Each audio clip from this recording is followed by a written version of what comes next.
welcome back to Real Progress in Action. I am back with my therapist, Sara. Sara, I've talked to you before you came on with me tonight, and I told you that I'm very angry. I don't know if you're going to be able to talk me down or not. This week, again, emotionally, stage of grief wise, everything that's going on in the pandemic. But most importantly, I think, for me, as a Bernie supporter, I've really coming, as I would say, to my wit's end with Bernie's behavior. There was one time when people called him my savior, and they would call me all sorts of things. But now my life is about being better than Bernie. There was a time when I was like, I want to be as good as Bernie. I want to be just 10%. And I don't want to be that anymore. I want to be better than Bernie. So what happened this week, Sara, as I'm sure you're aware, Bernie came out and he gave the news a headline. And then the headline was basically saying that it's irresponsible for Bernie loyalists not to support Joe Biden. That's it in a nutshell. Now, this causes major rifts online. This causes major emotion from me. People running around defending, people jumping off ship, people blocking me. I'm getting into cursing matches on Facebook. I'm livid. I'm absolutely livid. So I wanted to take the time, if you would humor me. I'm going to read the whole fucking article. Sorry, Lisa. Lisa's telling me to comment. Traumatizing your dog. The therapist I have.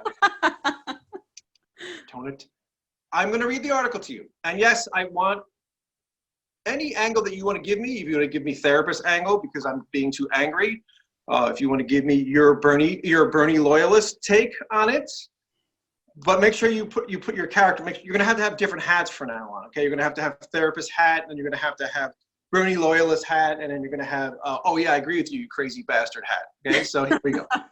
Okay. So this is the start of the article. This is word for word what was written, in the AP News.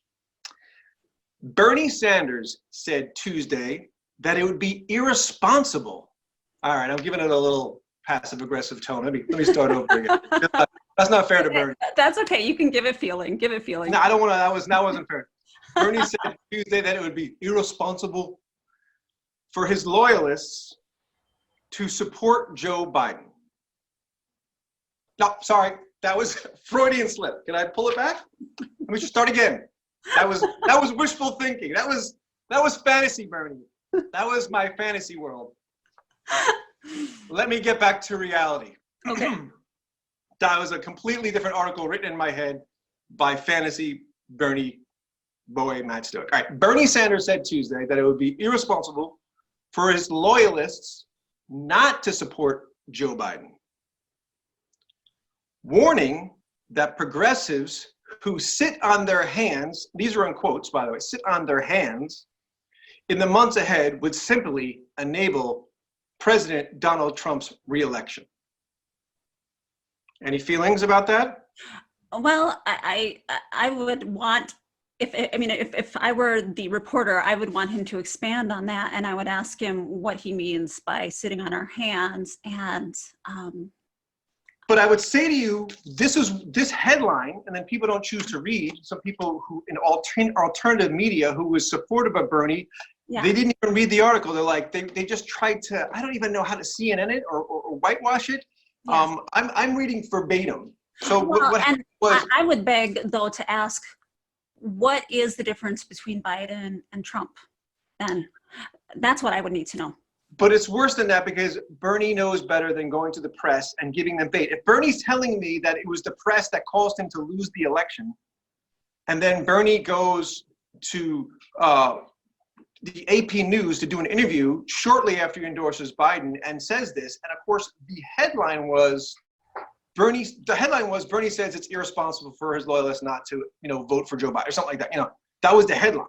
So it's irresponsible. Now, again, if you haven't been online, and I know you have been on Facebook, we've already been these passive-aggressive cowards that are coming out of the woodwork. And again, these privileged, I gotta be careful of my language, these privileged passive-aggressives that are coming out to try to coax me or shame me, he's giving them the language to shame me. Absolutely. And I feel like I'm absolutely what being I'm getting shamed by Bernie Sanders, and he's giving fodder to these people who are coming out on Facebook to shame me. And I don't want to have any induced guilt. I already have enough from being Catholic. Mm-hmm. Second line. Oh, this is, I don't know if this is considered the first paragraph. So that was first, right? Okay, and then he goes, and lest, this guy's using lest, and lest there be any question, the 78-year-old Vermont senator confirmed that it's probably a fair assumption that he would not run for president again. He added with a laugh, one can't predict the future. I don't know why that's in the second paragraph. Completely not necessary. All right, we don't have to discuss that. Sanders, who suspended his presidential bid last week, spoke at length about his decision to endorse Biden, his political future, and the urgent need to unify the Democratic Party during an interview with the Associated Press. He railed against the Republican president, but also offered pointed criticism at his own supporters who have so far resisted his vow to do whatever it takes to help Biden win the presidency. Now, I know that's journalism. I don't know what they call it, freedom or expression, or I know there's a term for it that's escaping me. That's a journalism and liberty or something, or liberation of the liberty. And I'm getting Trump in my head. But obviously they're saying pointed criticism. That's me. I feel like he's pointing at me. You have so far, you vow to do whatever it takes. I do whatever it takes to help. They're putting that shame on me, that voice, because he didn't necessarily say that. Mm-hmm. Is it?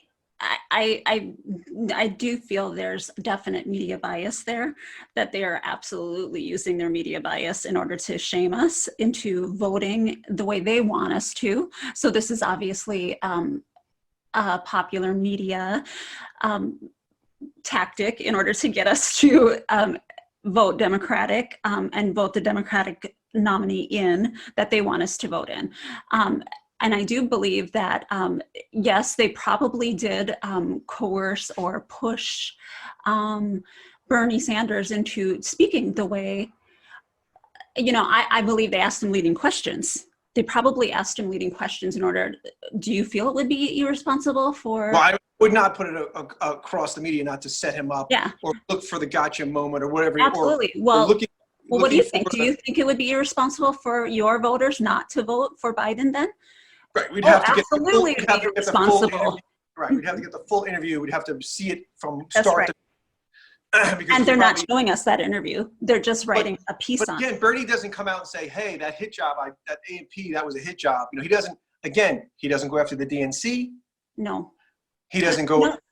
And that's probably where my biggest disappointment with Bernie lies at this point right now, is that he has not gone after Biden the way he should have. He has not gone after the media the way he should have during his whole campaign.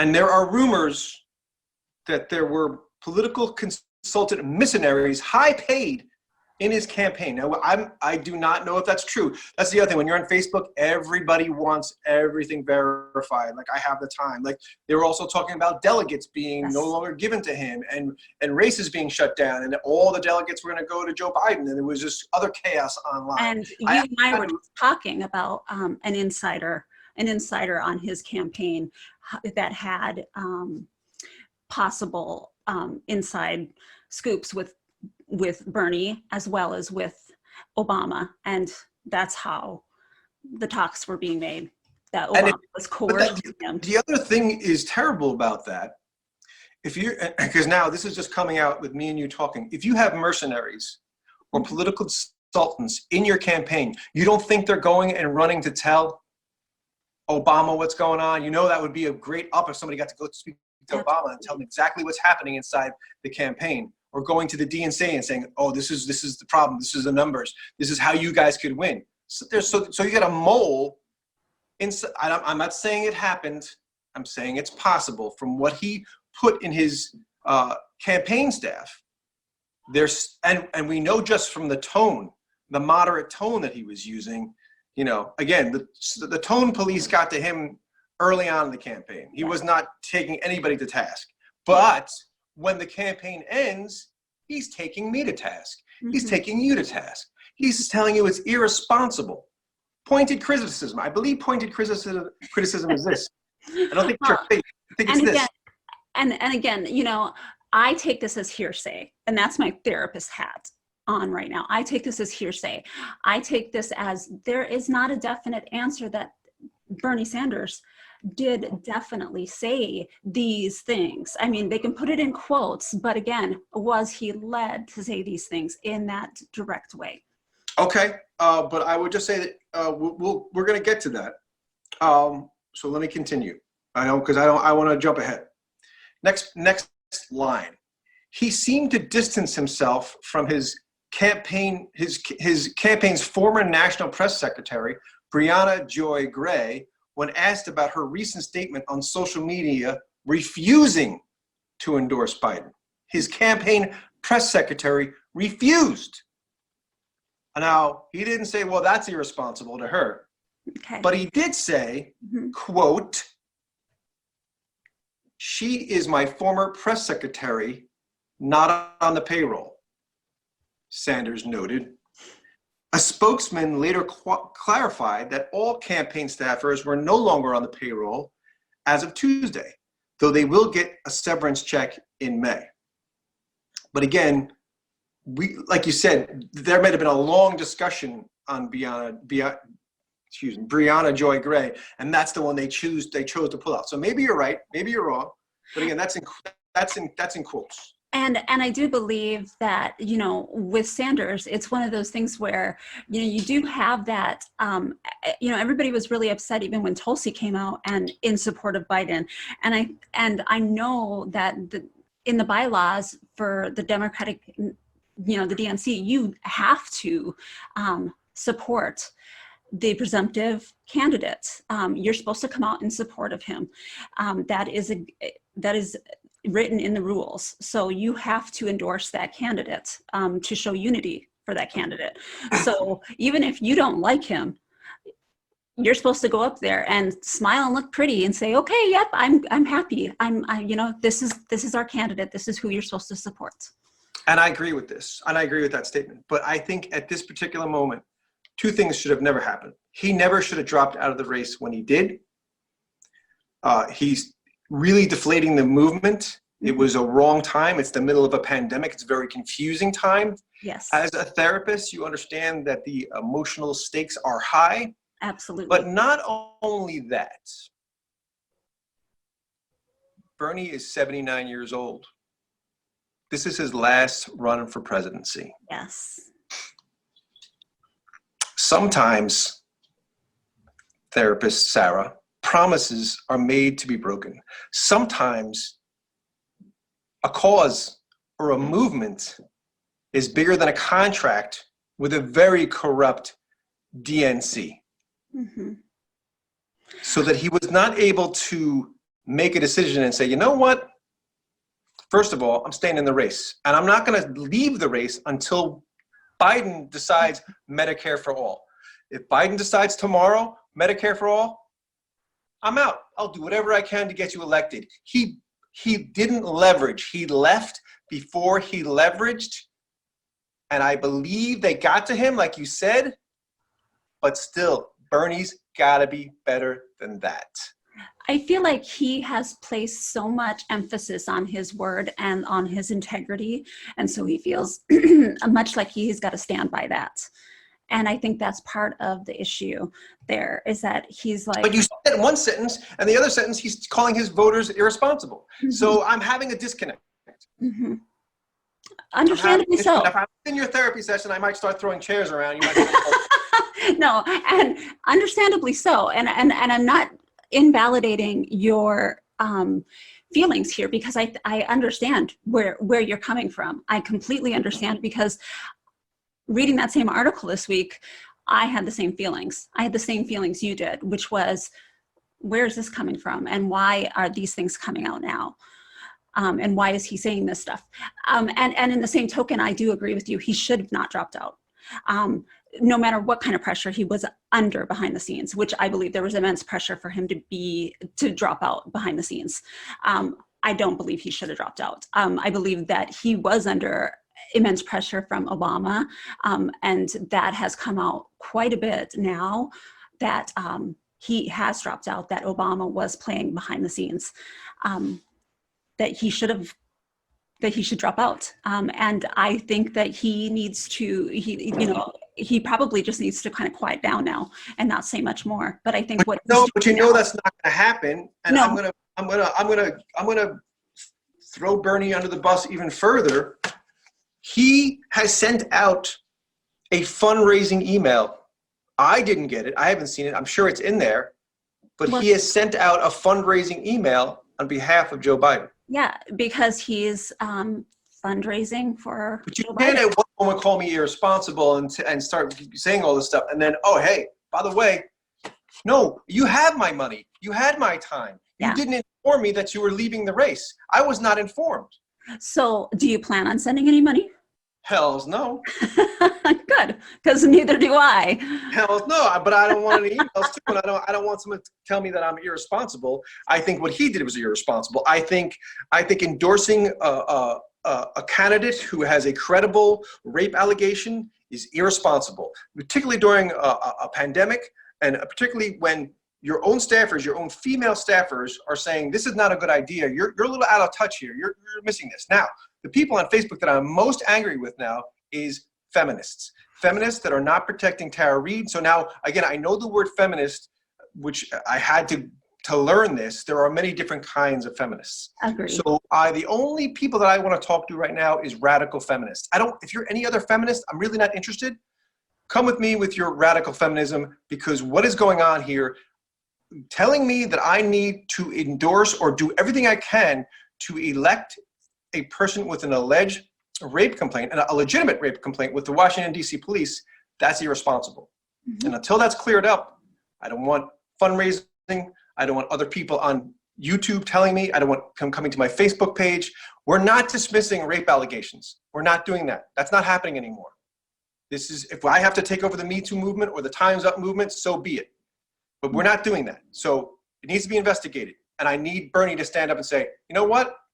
Hold on a second. Maybe I made a rest. Maybe he can just back it up a little bit. I made a rest decision. I'm not ending my campaign. I'm restarting. I noticed that he has these credible, I talked to Tara Reade. And I fully agree with you on that. That's where my... Telling me he can't talk to Tara Reade. You can tell me he can't get in contact with these people. Yeah. This is bullshit, man. And I'm calling Bernie out and everybody else on your fucking bullshit. And that's where my reservations lie, is how can Tulsi and Bernie and Tulsi both back somebody who has got rape allegations against him and just blindly just follow behind this guy? Well, Tulsi also endorsed a warmonger, so that she's got a whole thing to answer for. But that's another day. Yeah. Here we go. This is I guess we're maybe into the third paragraph. Flipping to the next page. Sanders said his supporters have a simple choice. Again, media biased. Media. I know we're not using. I know there's a word there, but the media is spinning this, right? It's a media spin. But still, this is a slicing article. This hurts. This is drawing blood. I've always said, when I talk to somebody on Facebook, you drew first blood. When I beat somebody up on Facebook and I beat them down to their knees and they're like, oh, I don't know what, you drew first blood. That's why this is happening. Mm-hmm. Sanders said supporters have a simple choice. Again, that's the media. But again, he gave them this. He gave him this. He said, here, beat up my loyalists. Good idea. You don't know what you're fucking with. Sanders said supporters have a simple choice now, that Biden has emerged he emerged. Biden emerged. It wasn't rigged. Yeah, I hope there's alcohol in there. It wasn't rigged. It wasn't rigged. He emerged. It wasn't rigged. You didn't have candidates dropping out strangely. Never happened in the history of a campaign where number 3 or 4 or 5 decide all of a sudden before Super Tuesday to drop out. He just emerged. Maybe I don't understand my vocabulary, but I don't think he fucking emerged. I think it was rigged. Mm-hmm. Agree. quote, Bernie speaking right now, quote, do we be as active as we can in electing Joe Biden and doing everything we can to move Joe and his campaign in a more progressive direction? Or do we choose to sit out and allow the most dangerous president in modern American history to get reelected? Quotes. My struggle with that is, can we move Biden in a more progressive direction? My problem is, do we be as active? You know how fucking active I was for Bernie Sanders? Do you know how far I was willing to go for Bernie Sanders? So when you're talking about active, you're fucking, again, asking the wrong people. And I'm going to be active, but I'm going to be active against Joe Biden. Mm-hmm. And you taught me, Bernie, you taught me all of this. Everything I know, everything I feel. So Bernie is my sensei. So this is a weird time for me, right? I'm breaking away from my master. I'm like, yeah. Well, and I think too, we've also gone through so much with all of these politicians where we see them speak. It's all words and it's all a bunch of lies on the campaign trail. And then they get into office, much like Obama, they get into office and they do a completely different thing. And Joe Biden can make all the promises he wants to right now, but is he really gonna? Right. So what you're saying in a very polite way is that's fucking bullshit, Bernie. Mm-hmm. Mm-hmm. But you said it in a very long-winded, very pleasant way, where it's very accessible. People are like, yeah, oh well. No, fuck that. Fuck that. Game on. Game on. You want to play games? Game on. I'm ready. I'm not letting you tell me that, like you said, we're going to move Biden.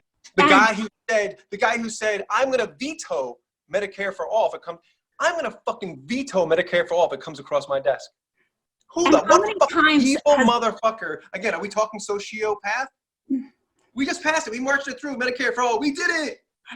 Joe Biden. And how many times Bernie himself, has he told us that we need to watch out for the politicians that go up there and make all these promises and they don't keep them when they get into office? It's good because you get to talk and then I get to interpret. So it's reversed now. It's reversed.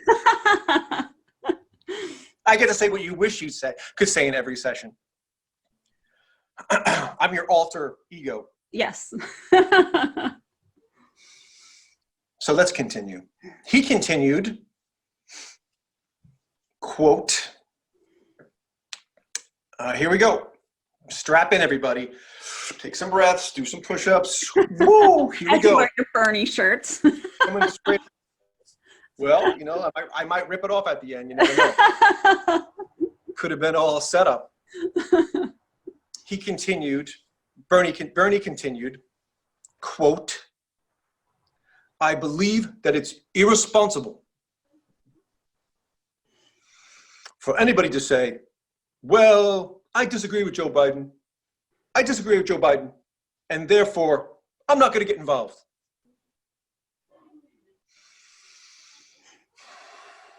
Now, how do we interpret that? How does that? I disagree with Joe Biden, so therefore I'm not going to get involved. Right. Is there wiggle room? Again, did they pull out one quote that he might have misspoke and they used it? I believe that it's irresponsible for me to say, I disagree with Joe Biden.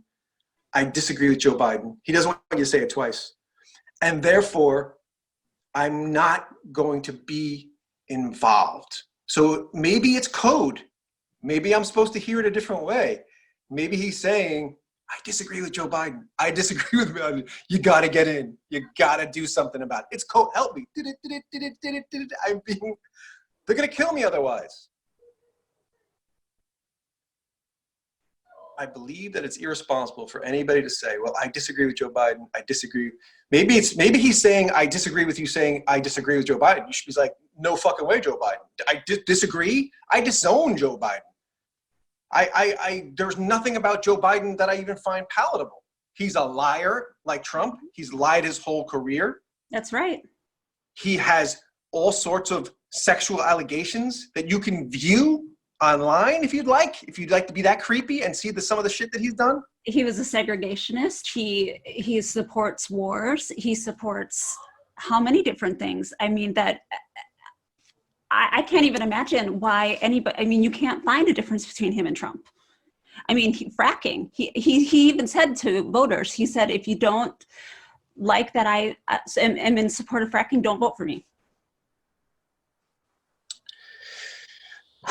Okay, so just one more time, just because maybe I'm reading it wrong. He continued, I believe that it's irresponsible for anybody to say, well, I disagree with Joe Biden, I disagree with Joe Biden, and therefore I'm not getting involved.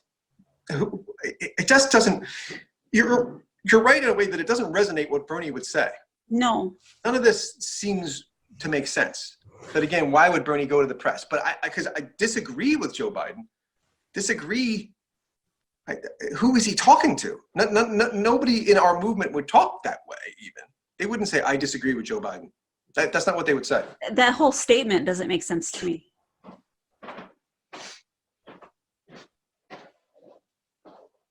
That doesn't make sense. Sanders said he would not actively campaign or spend money on advertising in the primary contests that are still in the calendar, that are still on the calendar in the coming months. So he's talking about his own campaign, so I apologize. But he still encouraged Democrats in those states to vote for him, hoping to amass as many delegates as possible for leverage to shape the party platform and the direction of Biden's campaign.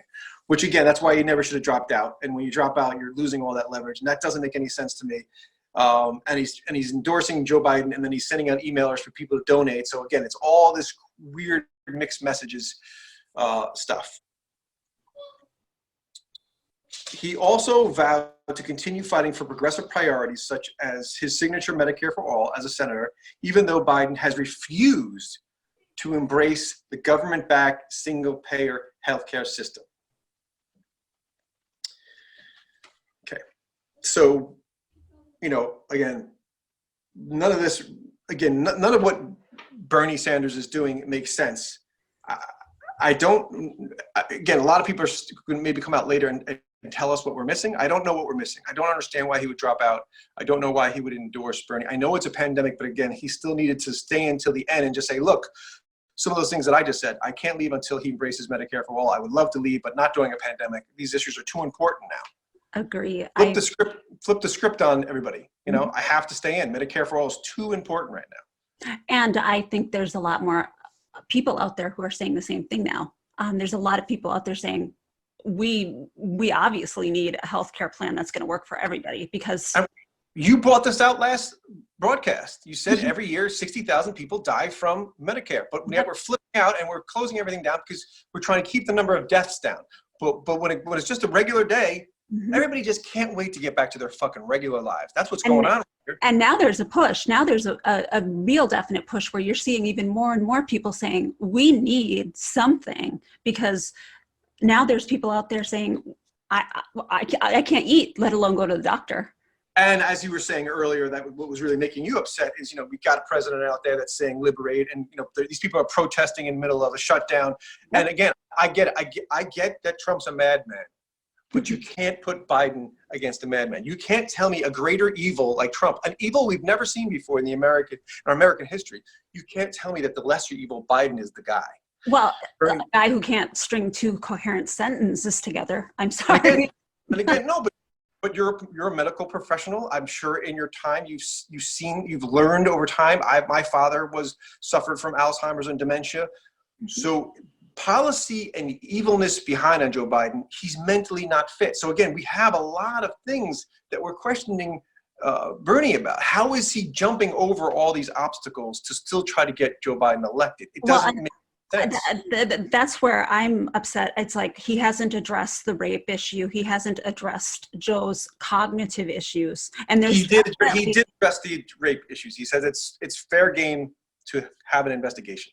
Okay. Forget what, so he said, she has every right to whatever. I forget what, I don't know the news sources there. I don't have it.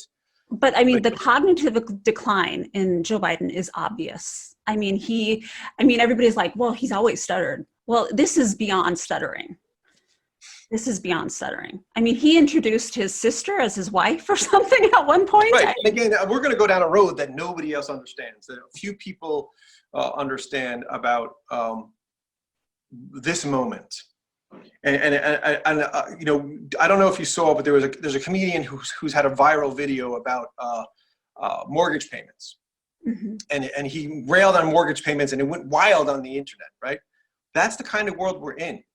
Every time Joe does something fucked up, it's going to go viral, and Trump's going to make sure that it goes viral. Yeah. This is a different battle. This is a battle that none of you understand out there if you're on Joe Biden's side. The guy can't tweet. The guy can't talk. He has no grasp of social media. He has no weight with youth. And if you think they didn't show up for Bernie, or if you think they didn't show up for Hillary Clinton, they're not showing up for Joe Biden. Well, and isn't he the one who made, isn't he like, he made it like a haul off, making our student loans even worse for us. And then he made bankruptcies even more hard for people to discharge, even more difficult for people to discharge. People can't discharge their bankruptcies.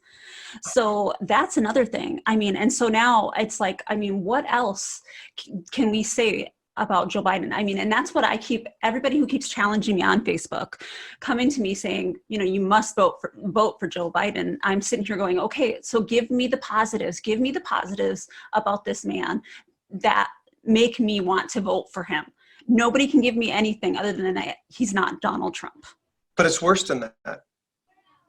Yeah. It's what happened with Brett Kavanaugh. Every establishment women's group came up and was against Kavanaugh. But if you remember correctly, every women's group was against Bernie when he was running against Clinton. So, and he had to call them out and say, well, that's establishment women's group. He was brave enough, Bernie, when he went against Hillary, to say, well, that's just establishment class warfare group. That's what that is. Mm-hmm. And this is the same thing again. It's class warfare. Well, absolutely. Well, you see it now with the parties. They're going to totally ignore the fact, they're going to ignore this because he's a Democrat. Remember what he did to Anita Hill? Mm-hmm. I mean, again, me and you right now are preaching to the choir. We hope. But still, there's going to people who come to Real Progressives and going to push back on the page and tell us why we're doing wrong. And everybody, our members, know everything that we're saying. They know about bankruptcy. They know about Anita Hill. They know about the wars. They know about segregationists. They know every single thing about Joe Biden. But when you talk to these people online, you're like, how the fuck? Where do you get off on telling me that I need to go? Because Bernie's telling you to go out and actively support Joe Biden. Didn't you read the AP article? How dare you? I've gotten that thrown at me this week already by 2 people already. Like, see, Bernie's telling you should vote for him. And I'm like, and I just say, well, Bernie can vote for him. Bernie can vote for him. And that's exactly what my response was. I hope Bernie votes for him then, because Bernie can, but I'm not going to. There are 3 women, Nina Turner, who's being very, very, again, as you are being very professional about her approach to this situation. But then there's Telsin Figaro, who was on, she was with the 2016 campaign, and then there's Brianna Joy Gray. They're gonna be very, very lucky if these women of color, and Nina Turner is very powerful. I hope that they leave Nina Turner. They're messing with the wrong woman when they mess with Nina Turner. You wanna see someone fired up. You wanna see someone turn people away. Now she's the face of the movement probably right now. Over anybody else is Nina Turner. If we're going to say who's the next face of the movement, it's Nina Turner. If you're asking me, oh, you're not with Bernie anymore? Bernie's not your guy? That's right. Nina Turner's my woman. Mm-hmm. Mm-hmm. When I went to see Bernie at his kickoff in Brooklyn, you know who inspired me? Nina Turner. Hate to say it. So if you're going to ask me what this shirt's going to say next, it's going to say Nina Turner. And when women come on and tell me to vote for Joe Biden, where does your fucking privilege come from? Where is everybody getting off? Everybody's got to be called out for their privilege. If you're in the military and you think you're better than me, that's fucking privilege. If you're more intellectual than me, that's fucking privilege. If you are wealthier than me, that's fucking privilege. If you're white and you have lots of money and you grew up in a good neighborhood, that's fucking privilege. You are privileged. You are comfortable in your moderate views because shit doesn't get to you. The shit rolling downstream isn't hitting you yet. But we're close. Well, and that's the thing, because people have asked me, why does this bother you so much? It's not happening to you. Why does it bother you? Because I'm watching it, and you know what? It's going to happen. No, Sara, you say, because I'm not a fucking privileged coward like you. That's why it bothers me. Mm-hmm. I'm not a passive, aggressive, privileged coward like you. That's why it bothers me. You may not understand that. Sit by and watch people struggle and not do something about it. I cannot sit by. But I think, again, you got to start sharpening your claws over there, Wolverine, too. You got to take it from the Wolverine. You can't let them off. You got to say, where's your privilege coming from? Where do you get off with your ability to say that, to not feel, to not be compassionate, to not be empathetic? Oh yeah. Where is your privilege coming from? Where is your stream? Yeah. Where is your privilege backbone coming from? Why are you lacking empathy? Because, you know, there's that one saying where people say, I watched as it happened to these people, and I watched as it happened to these people, and I watched as it happened to these people, and I never thought it would happen to me. And then it was first they came for the socialists. First they came for the Bernie loyalists, and then eventually they come for you. And then eventually they come for you. Absolutely. Let me continue to read. I need to splash water on my face. Here we go. All right.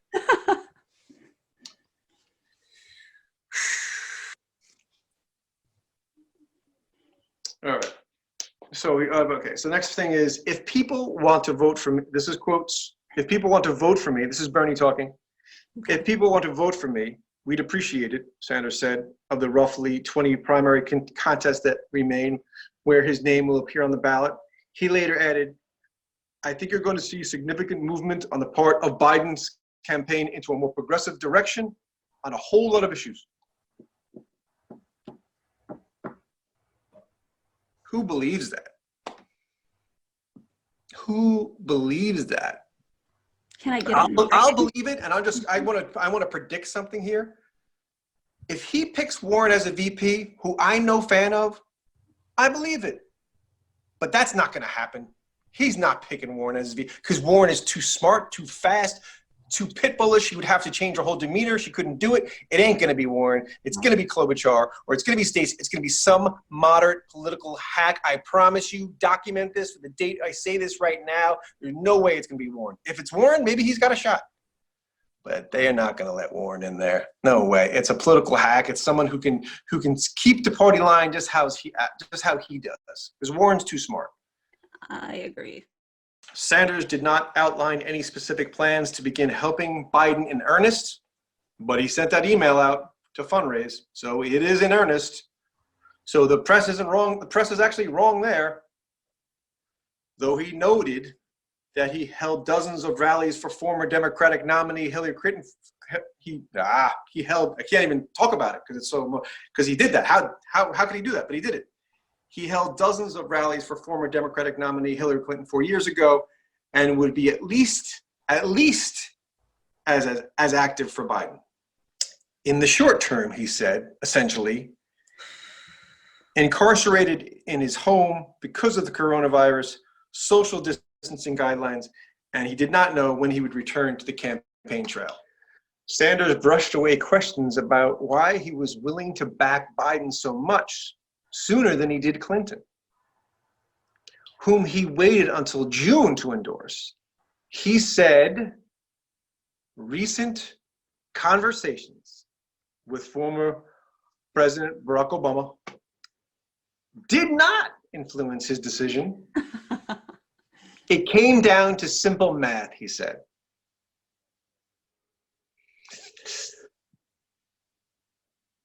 I don't know. Nothing's in quotes there. So again, I don't know. Like you said, we have to be careful about what we trust. But he shouldn't have been talking to the press in the first place. And he certainly is charging out the gate to help Biden at probably the wrong time. It's probably not a good time for him to do that. It was probably a good time for him to come back, talk to his staff, talk to everybody, maybe move away from those mercenaries and those political consultants and maybe talk to the real people, the Nina Turners. Absolutely. Yep. Biana Joe Grays.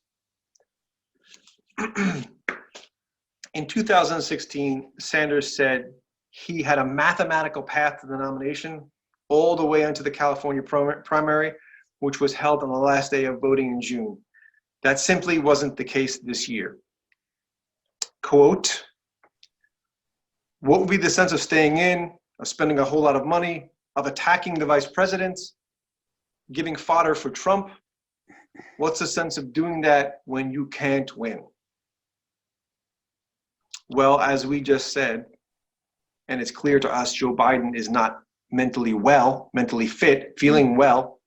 So anything could have happened, and I hate to be Hillary Clinton, that sort of, was reminiscent of what if Obama gets shot, and now it's like, but I hate to say that, but it's apparent to me that he does have a problem there, and that's why you stay in the race, so you can jump in and take over for him if he was to have some sort of medical condition. I'm not hoping that he does. I'm just saying if he did, then Bernie can jump in. So that's why you stay in the race. But not only that, you stay in the race.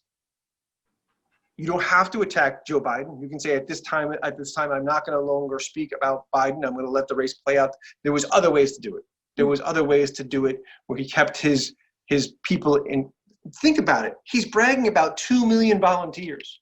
This is 2 million people who have their lives have been just nothing but upheaval, and they're donating money. And how dismissive he is. And the way I'm not just saying this news article, I'm saying the way he just dropped out and endorsed without sort of like a heads up to everybody. It seemed like a fucked up way to do it. It seems like you could be just upset for that alone. And as much as I want to be a loyalist, I can't at this point. I have to question what's going on. I need to deep dig. There needs to be more of an investigation. I need to understand what's going on. Look, Bernie will always be an inspiration to me, but there's something truly wrong here, and I don't know what it is. Do you feel like you can continue to be a loyalist for the party, though, for the progressives? Because that's where I've switched my stance is Bernie is out, but my loyalty lies with the party.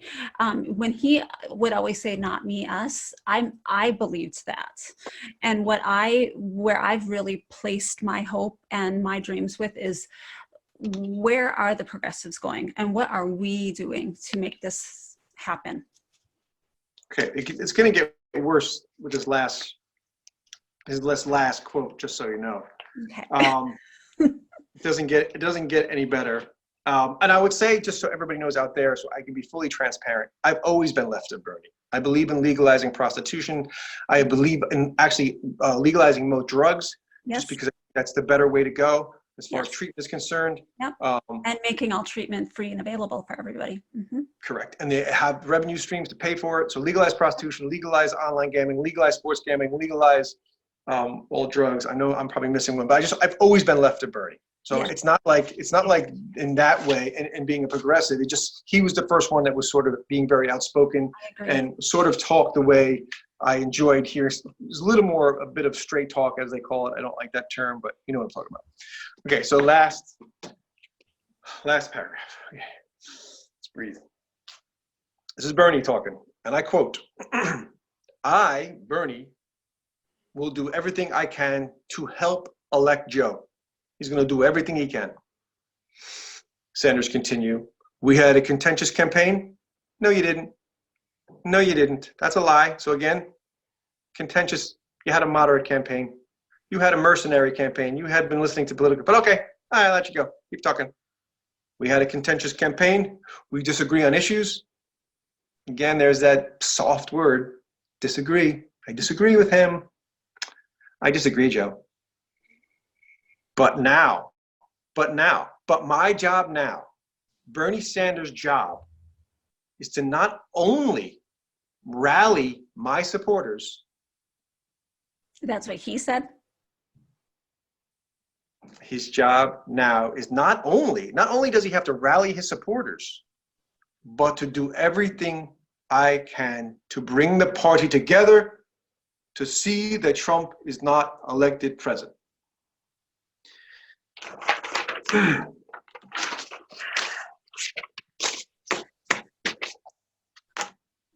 So he's pretty much turned into a vote blue no matter who.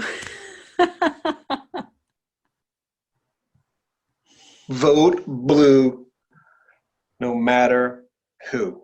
And, you know, who would ever have thought that we would be here in this moment at this particular time during a pandemic where the number of cases and the number of people dying. And again, I don't know if the word is cognitive dissonance. I don't know if the word is, I don't know what the polite word is to describe what Bernie's going through, but I just don't understand why someone like Bernie during a pandemic would do what he's doing. And I just want to go over some numbers for you. February 16th, I don't remember where Bernie's campaign was. We had 0 deaths from the coronavirus. March 16th, we had 87 deaths from the coronavirus. April 16th, so we went from 87 deaths from a month ago to 34,000 deaths by the coronavirus. Wow. And if you're telling me this is a time for Joe Biden to be president, it just doesn't resonate with me. If that's the word I can use, it sounds like a lot of bullshit. And I don't tolerate bullshit very well, Bernie. So I feel like you're bullshitting me. So I got to call you out on your, and I'm calling out everybody. I just saw the president of the Urban League, not endorse Medicare for all. So it's not like I'm not going to not check everybody. Everybody has to be checked. Here's one for you that I know I put on the wall. Not one moderate Democrat has changed their view on Medicare for all since this pandemic began. If that's not fucking evil, if that's not fucking wrong, then something's wrong with you, person who's not a real progressive and watching this broadcast. I'm not the problem. And what is it? $450 billion would be saved. 68,000 lives would be saved per year. That's, I mean, to me, it's a no-brainer. We would be saving more money than we would be spending to have Medicare for all. They're the only heroes are these nurses and doctors right now. Everybody else, any essential worker, everybody else who's not on board to stopping this agenda. I don't know. Again, everybody's like, what do we do now? We have to create another movement. But you can't tell me that what Trump is doing is evil in one breath, and then tell me that you're not aware that what moderate Dems and Biden and the rest is not evil as well. It's just a hidden evil. It's like a virus. You just don't. You're not seeing the cases. You're not seeing the injuries. You're not seeing the austerity or the death. No, I know. Not reaching you. But you would think in the middle of a pandemic it would, right? You would think, oh wait, oh wow, things need to change around here. And maybe we need to start a movement that is, to help people to see, spot the austerity, so that we can create memes that is, okay, this is the austerity happening, spot the austerity, because people are just ignoring it. People are overlooking it. People don't see it when it's happening. People aren't seeing it. 68,000 people die a year from Medicare for all. We're only halfway there with the deaths, and I'm afraid. This year it's going to be much worse. Next year it's probably going to be much worse because of the fact that, with this pandemic. I know exactly what you're going to say. 17 million people lose their jobs, lose their health insurance, so the numbers will be much higher last year. Yeah. Maybe there'll be more deaths next year beyond coronavirus just from people losing their health insurance. That's right. But no one's talking about it except for me and you. Yep. Well, and I'm sure there's other people talking about it, but not to death. Not saying next year more people are going to die from lack of health insurance than the coronavirus next year. That's what we're saying right now, right here. Absolutely. And now too, the health insurance companies are already planning, due to coronavirus, how much their premiums are going to go up next year. So everybody out there, your insurance premiums are going up just so you're aware, next year, your insurance premiums are going up. So you're going to be paying more for your insurance. Here's the other thing. This that I can only hope, and this is sad. I don't mean to be in a Trump way, but this is really a horrific thought about how this has to swing and change. Well, first of all, the essential workers right now are too upset to be involved in politics, or too busy to be involved in politics, too stressed out to be involved in politics. Absolutely. The 35,000 people and the people who have lost lives, the deaths that extend from there. But more importantly, let's go through some numbers. February 16th, 15 cases of corona in America. March 16th, 4,450 cases of corona in America, the coronavirus, COVID-19. April 16th, 671,000 cases of COVID, and we know it's way higher than that because we don't have the fucking testing in place. Mm-hmm. Mm-hmm. And they want to start opening up the United States now, and we don't even have the testing in place to test people. I mean, in Minnesota, the only way you can get tested is if you're hospitalized. If you're serious enough to be hospitalized, you can get tested now. That's how bad it is. So, but yet they want to open up the states. I mean, Trump just said, liberate Minnesota, and we're just laughing. So I'm like, I think one of the funnier posts that I didn't write it down, but people are basically rushing out instead of fighting for universal health care and fighting for Medicare for all and fighting for unions for these essential workers. They're running out into the streets saying, we got to get back to work. Yeah. I mean, I don't even know what's the polite word. They're not seeing the big picture. They're not seeing the big picture, that what's been created for them is this survivalist attitude that they can't even see that things could be better, that the United States could create a better system for them. The only way that I can come to grips with this in a little bit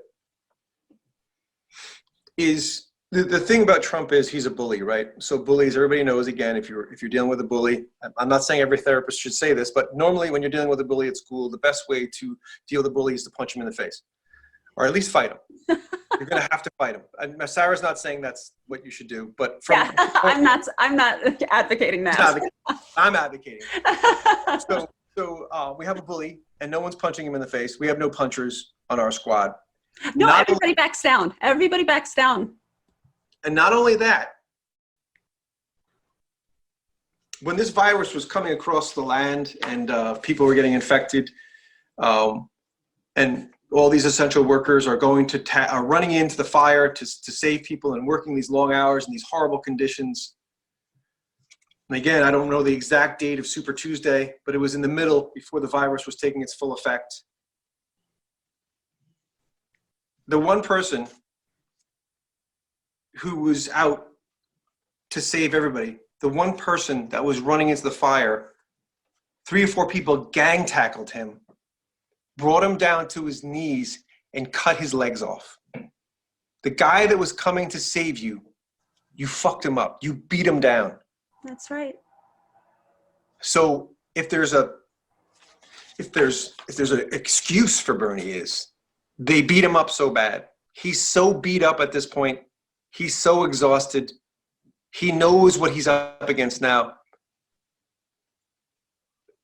In a way, I wish he had fallen on his sword harder. I wish he had gone out swinging a lot harder than he has. Maybe he's just too tired. And maybe it's time for us to pick up the shield and push on for Bernie. That's exactly where I'm at. It's like, let's all push on, because that's what he wants us to do. Because I know that's what he wants us to do. He wants us, he taught us what he taught us for a reason. It's sad that I have to sort of let go of Bernie. I'm not sure, and I don't know who the next hero is for me. I know that your Attorney General is Keith Ellison over there, so I'm sure, is that your Attorney General is Keith Ellison? So you have a pretty good Attorney General. I mean, I don't know, like you said, what's hopeful about that?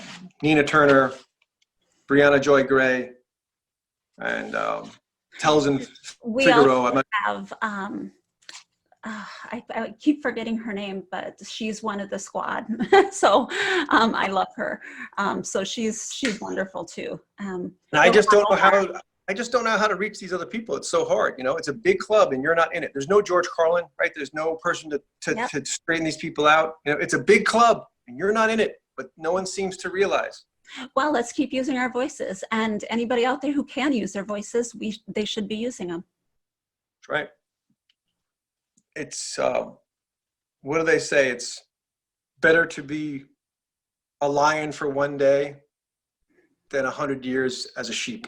Yep. Don't back down. Don't back down. Just keep speaking the truth, even if nobody's listening. And again, I'm sure there's not a lot of places for people to turn.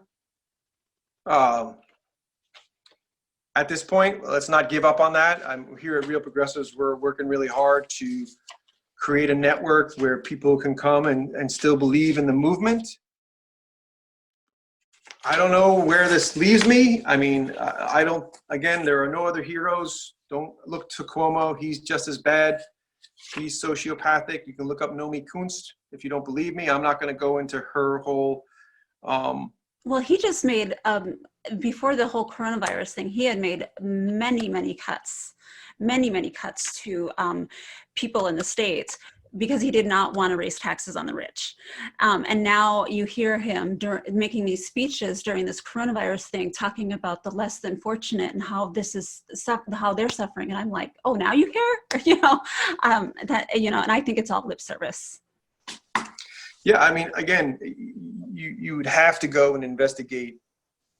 Be wary of everybody. Mm-hmm. You know, if the press is pushing somebody, be wary of that candidate. Well, and that's what I always say. I tell people, I'm like, you know, you're going to vote down party lines or you're going to vote for color. And I always say, you know, look at where they voted in the past and look at their policies and see exactly where they stand. Because I'm never going to vote for a candidate strictly on whether they have a D or an R behind their name or whether they are red or blue or, you know, any of that. I'm going to look at what they voted on in the past, what their stance is on the environment and so forth. That's what matters to me. You know, you can just know who's a progressive, who has a better chance at being a progressive and who doesn't. Cuomo is refusing to send any kind of funding to undocumented residents, where de Blasio is going to send money to undocumented residents. So again, I know that's very, most people are gonna be like, oh, they don't deserve that money. And that just comes from privilege. You're worried about people getting money. You're worried about the wrong thing. You're really, know it's hard to understand, but if someone's getting welfare and someone's stealing welfare, that money is so minimal, you're punching down. Absolutely. I agree completely. You gotta punch up. You got to punch up, everybody. You got to punch up. You've got to do your homework. You got to look at where the money's really going. I mean, if you're really worried about money and you know, all the corporate welfare, look at the corporate welfare. Look at what we're giving corporations and so forth. Everybody has to be vetted. Everybody has to be investigated. And you're going to have to look at people differently. And you're going to have to say, where is their privilege coming from? Well, why would that person not want Medicare for all? Why would that person not want money for somebody else? Why would they not want universal health care? Why would they not want someone to be unionized? What is it about remember, that? Guys, that too, we still have to vote in 2020.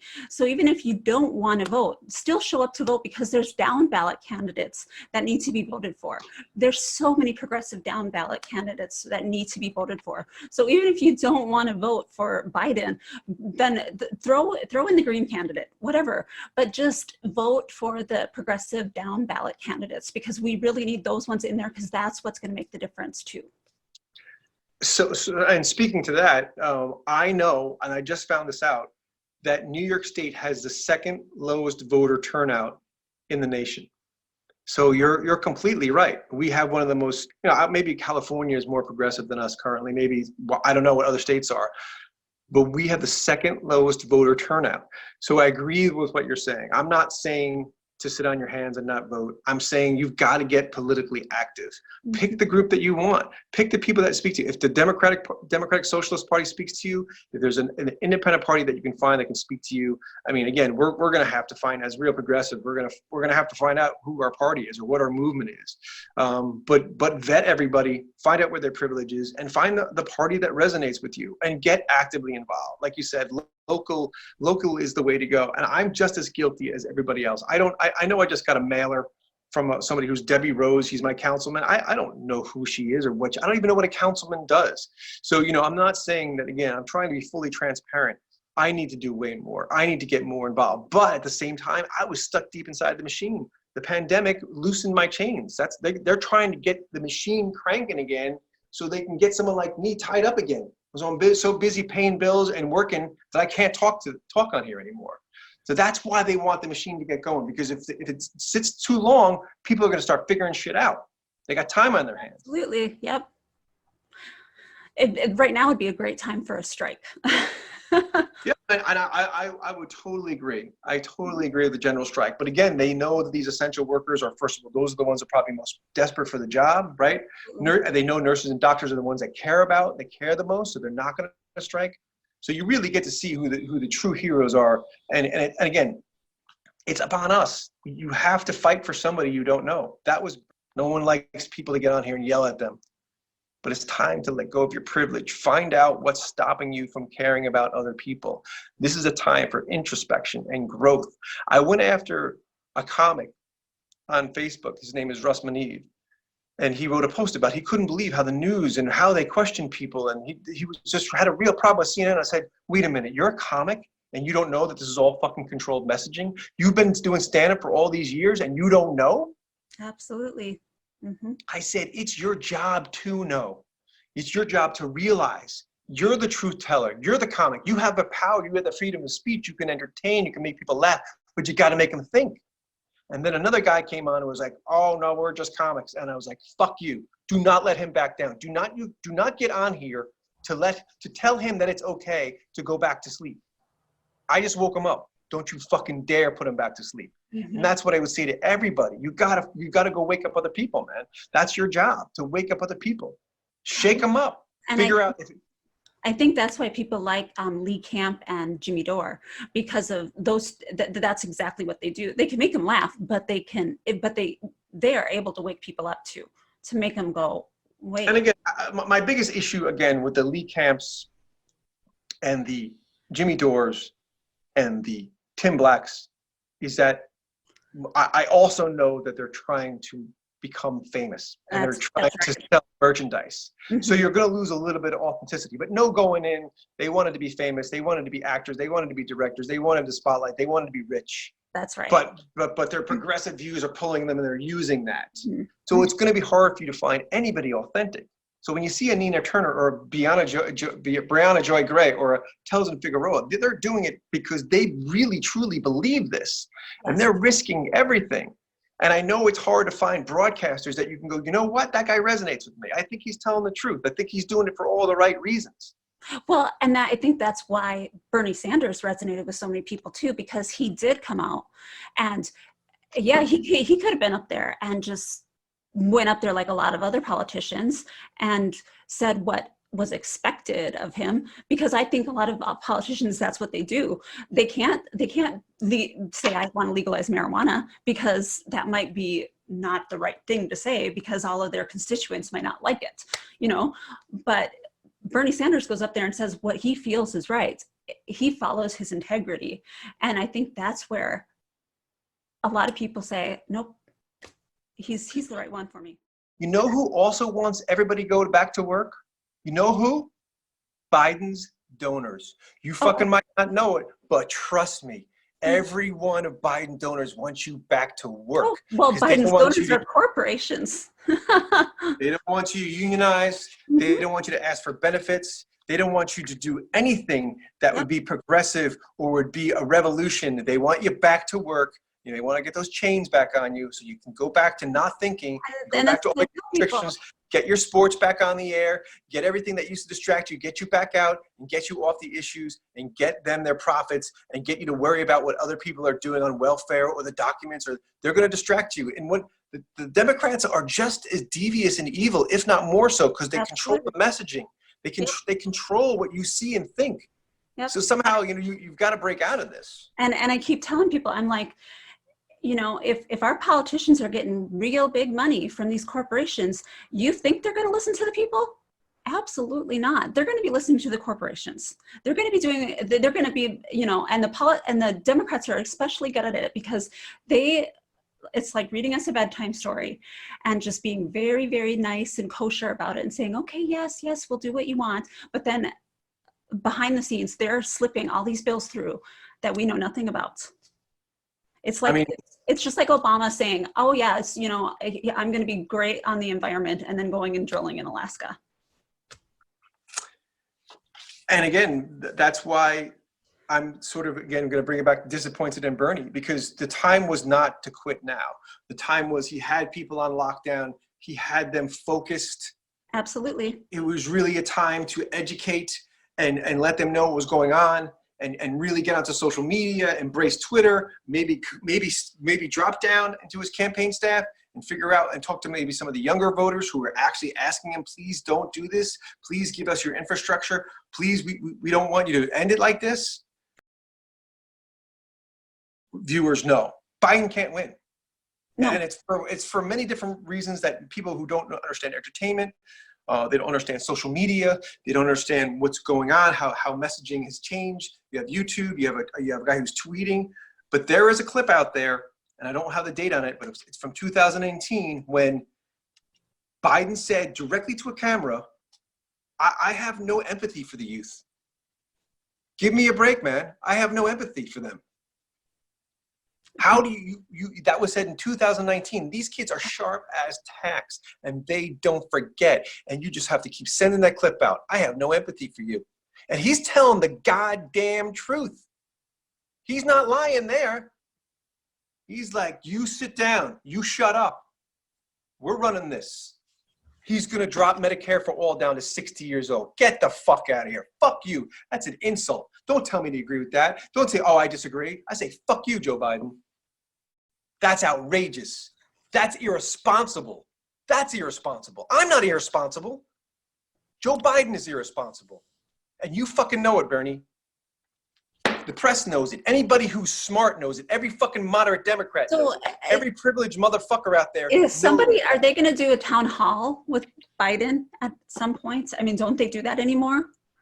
I mean, where real citizens. What does it matter? They're going to just give them.